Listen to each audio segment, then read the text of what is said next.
generally they're large images. NASA has all these photos from telescopes of outer space and Mars and whatnot. They actually tell you you want the high resolution one, which is 50 megabytes, or you want the low resolution, which is less than 1 megabyte. So you got to have an understanding of that, and that's in a different class. But of course, if you go to my website, we have lots of tutorials, and we also sell tutorials, and we have other lectures. I did a lecture in Indiana last week where I'm talking about resolution and file format, and you can watch it for free. I think I have it now on, it should be on rootstelevision.com by now. If not, it's on YouTube. Just email me, you know, and I'll be glad to give you the link. It should eventually be on my website. There's some technical glitches I got to overcome for that. But anyways, the other disadvantage is over the internet, you don't know if that document you're downloading has been altered or changed.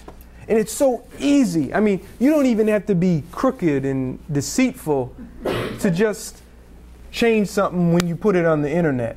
Okay, you could just say, well, I got to do it like this just to make it fit, make it work. You know, it's because of with Photoshop, just copy and paste stuff. So you got to be careful. Okay. So when you are downloading from the internet, try to see if if you can download something that is high resolution. Okay, and generally high resolution will be 300 pixels per inch. And the other magic number I'd like to throw out there is 150 pixels per inch. 150 pixels per inch is the absolute minimum where you can print and the picture will be somewhat sharp, where it won't look all blocky. Okay? All right. So let's get started on some real demonstration here. Okay, did I forgot to ask, you guys kind of rushed in on me. Did anyone bring any documents? They had specific questions? Yes. Yes, take it out, please. Okay, let's deal, what, is that newsprint? Is it newsprint? No, it's an old letter and it's written in okay. pencil. Okay, great. Okay, let's deal with newsprint. Okay. Okay, so this is kind of a simple example, okay? This is a real estate ad, okay? A house for $490,000. They're not selling it.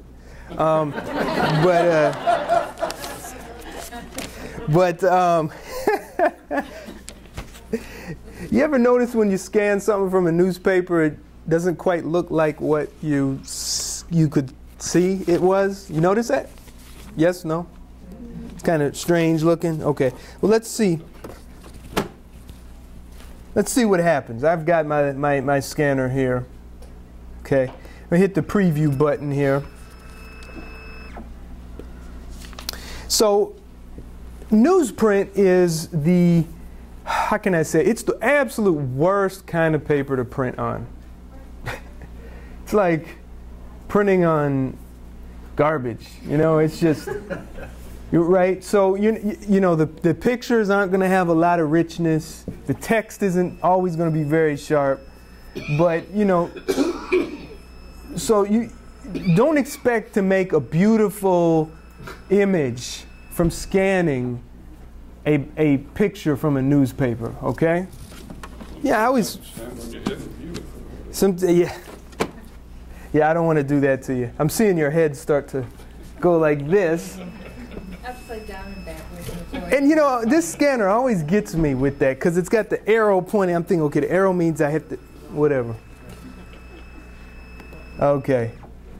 But this is fine that it's I don't want it crooked. I don't like that. It looks sloppy. I'm sitting here trying to be neat. You say, for a guy, you know, wearing a suit jacket and some shoes, he's pretty sloppy with his scans there. I hope at least my clothes match, but okay, that's straight now. Okay, so let's scan this. We're going to go ahead and just treat this as Any other scan. I haven't done anything funny or different. No fancy settings here. Okay. And I'm going to scan it. Come on. All right. And we're going to call this newsprint. And the neat thing about the Epson software here is you can have it automatically name. You can assign a prefix to the file name. I think HP has that too. Yeah, it does. Yeah, it should by now. It's been doing it for a while. Yeah. And other software does. Anyone ever use ViewScan? No? Okay. ViewScan is a independent scanner driving software, and it allows you to customize everything. It's really nice. And as you become more experienced with scanning, it almost becomes mandatory that you have something where you can customize every single bit, every little setting. Okay.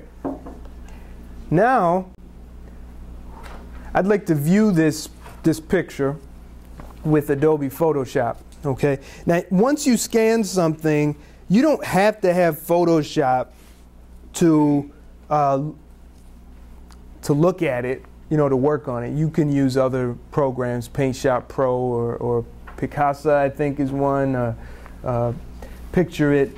I always recommend to everyone, just get Adobe Photoshop Elements, because it is such it's so much like the full version of Adobe Photoshop, but you're not paying all those hundreds and hundreds of dollars. Usually you can get it for less than $100. How many of you all got it for free with a scanner you bought or something? See? So, sometimes you'll get it for free. So give me a second. It's loading up here. And I'm sure some of you know what this is going to look like when you scan something. And not only does this happen with newsprint, but you're going to see the same effect with something from a magazine or printed in a book. Come on, I should have had this loaded up before I got up here. All right, well, y'all can take a break. Bathroom's right over there. I noticed you're recording that in TIFF from the last lecture. You strongly recommended TIFF rather than JPEG. That's right, that's right. Do you remember why? Because JPEG loses quality every time you look at it. Not quite. Not quite? Not quite. Paraphrase me? I will amend what you were saying there. I recommend that you save as TIFF, not as JPEG, because a JPEG, once you open it, work on it, save it, close it, and do that again and again and again, it compresses and loses quality. Okay? Now, if you have a JPEG from your camera and you're not working on it, not changing it, saving it, closing it, it's fine. But if you're going to work on it, you need to save it as the TIFF format. Okay, let's open this up. That's a different class. But like I said, you watch what the workshop I did in Indiana last weekend,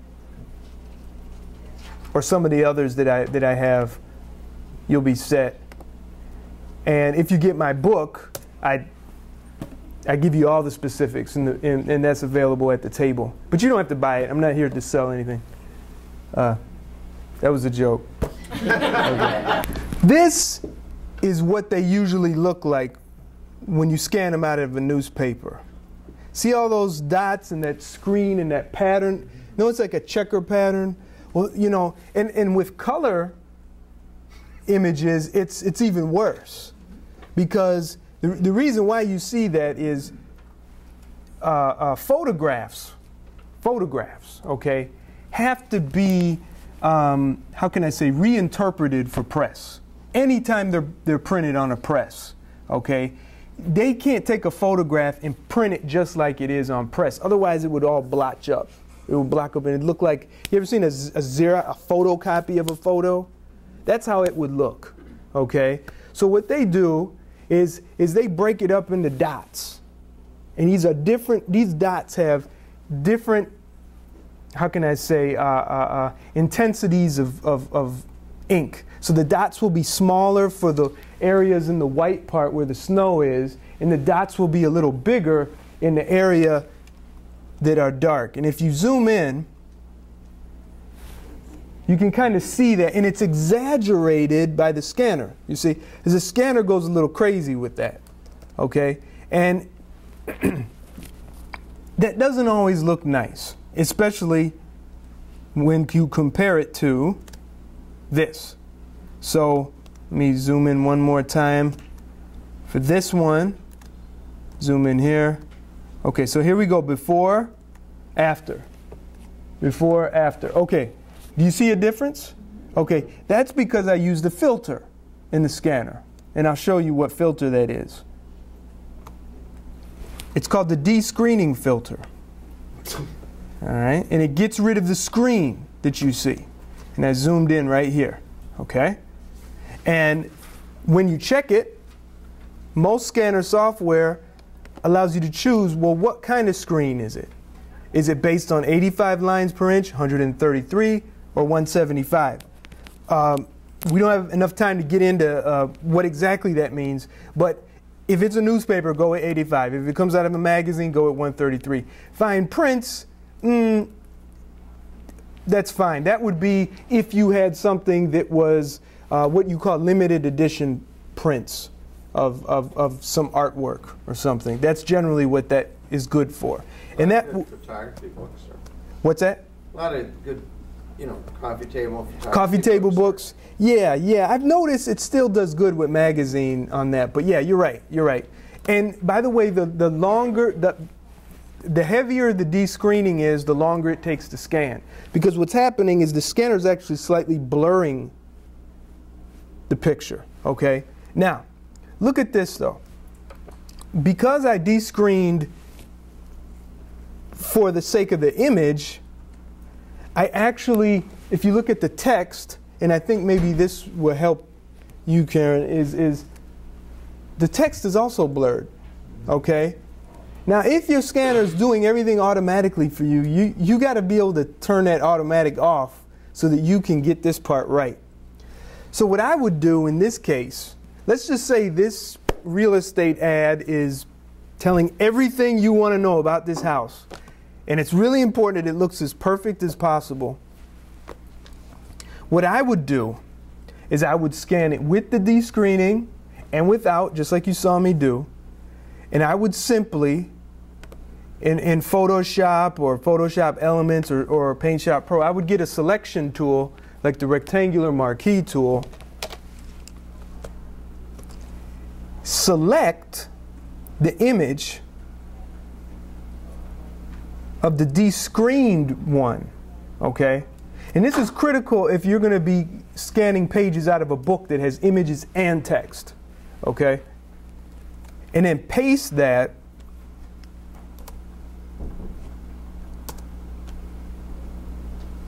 into the area. Okay, so here I have the best of both worlds. I have my de-screened image, right? And I have my sharp text. Okay? Any questions on that? Okay. I want to show you this real quick. I think this